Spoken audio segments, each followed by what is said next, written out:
नमस्कार मित्रांनो, आपल्या सगळ्यांचं स्वागत आहे आमच्या यूट्यूब चॅनलवर।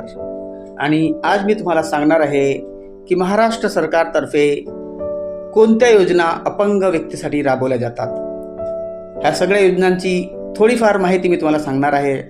आणि जसं तुम्ही ऐकाल, तुम्ही पुन्हा सर्च करा यूट्यूबवर किंवा गुगलवर, तुम्हाला पूर्ण त्या योजनांविषयी पूर्ण माहिती मिळून जाईल।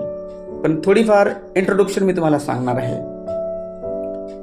अपंग व्यक्तींसाठी केंद्र व महाराष्ट्र सरकार विविध कल्याणकारी योजना राबवते, ज्यामध्ये UDID कार्ड, पेन्शन, शैक्षणिक व व्यावसायिक सहाय्य आणि मोफत साधने उपलब्ध आहेत। प्रमुख योजनांमध्ये ADIP साधने, इंदिरा गांधी दिव्यांजन पेन्शन योजना, जिल्हा परिषदाच्या 5% निधी याचा समावेश आहे, ज्यासाठी दिव्यांग प्रमाणपत्र अनिवार्य आहे।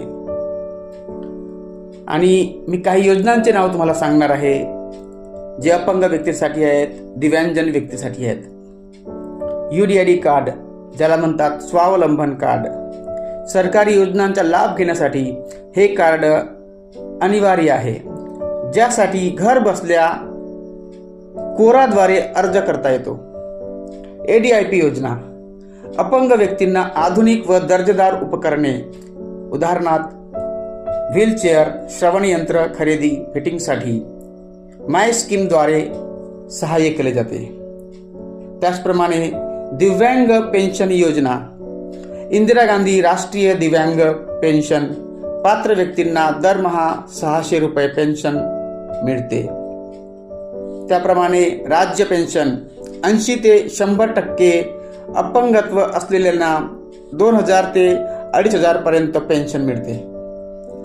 त्याचप्रमाणे शिक्षण आणि नोकरीमध्ये आणि उच्च शिक्षणासाठी फीमध्ये सवलत दिली जाते, ज्यामध्ये वसतिगृह सुविधा आणि सरकारी नोकऱ्यांमध्ये 4% आरक्षण पण मिळते। स्वयंरोजगारासाठी कर्ज मिळतो।